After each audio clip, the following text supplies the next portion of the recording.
আসসালামু আলাইকুম রহমতুল্লাহ।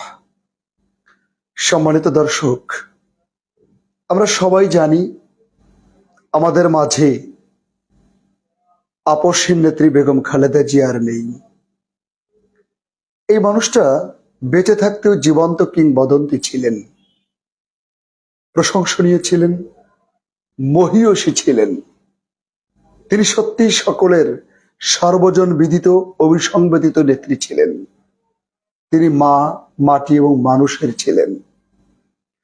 প্রচন্ড নির্যাতনের ভেতরে, জেল জুলুমের ভেতরে তখনও তিনি বলেছেন, দেশের বাইরে আমার কোনো ঠিকানা নেই, এই দেশ, মাটি, মা, মানুষ আমার সব।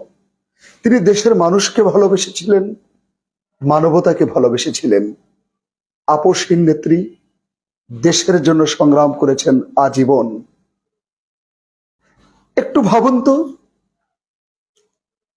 তার স্বামী যুদ্ধের মহানায়ক, তার স্বামী ছিল দেশের সফল প্রেসিডেন্ট, তিনি নিজে তিনবারের প্রধানমন্ত্রী।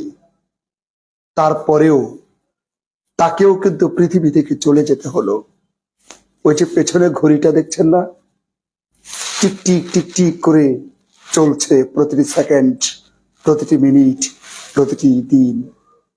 আমার আপনার হায়াতের আয়ু চলে যাচ্ছে, ফুরিয়ে যাচ্ছে, শেষ হয়ে যাচ্ছে। আপসহীন নেত্রী বেগম খালেদা জিয়া যেমন চলে গেলেন, বাংলাদেশের সবচেয়ে সফল মানুষ, সংগ্রামী মানুষ, তাকেও চলে যেতে হলো। আমাদেরকেও চলে যেতে হবে, চলে যেতেই যেতে হবে। সেহেতু আসুন না তাকওয়া ভীতি, খোদা ভীতি জীবন অর্জন করি, আল্লাহকে ভয় করে চলি, আল্লাহকে ভয় করে চলি। দুর্নীতি, বাটপারি, চগলখড়ি, বদমাইশি এগুলো আমরা বাদ দেই। আমরা জীবনকে ভালোবাসি, মানুষকে ভালোবাসি, মানবতাকে ভালোবাসি, দেশকে ভালোবাসি, আল্লাহকে ভয় করে চলি। মরতেই হবে। আজকে খালেদা জিয়ার মৃত্যুতে এটাই প্রমাণ হলো, মরতেই হবে। আপনি যত সফল হন না কেন, আল্লাহ তাআলা এই যে দেশের অপূরণীয় ক্ষতি হয়ে গেল, এটা কাটিয়ে ওঠার তৌফিক দিন। শোক সন্তপ্ত পরিবারকে শোক সইবার ক্ষমতা দিন। শহীদ হাদি এবং আপসহীন নেত্রী বেগম খালেদা জিয়া দুজনকেই আল্লাহ তাআলা জান্নাতবাসী করুন, আল্লাহ তাআলা জান্নাতবাসী করুন, আল্লাহ তাআলা জান্নাতবাসী করুন।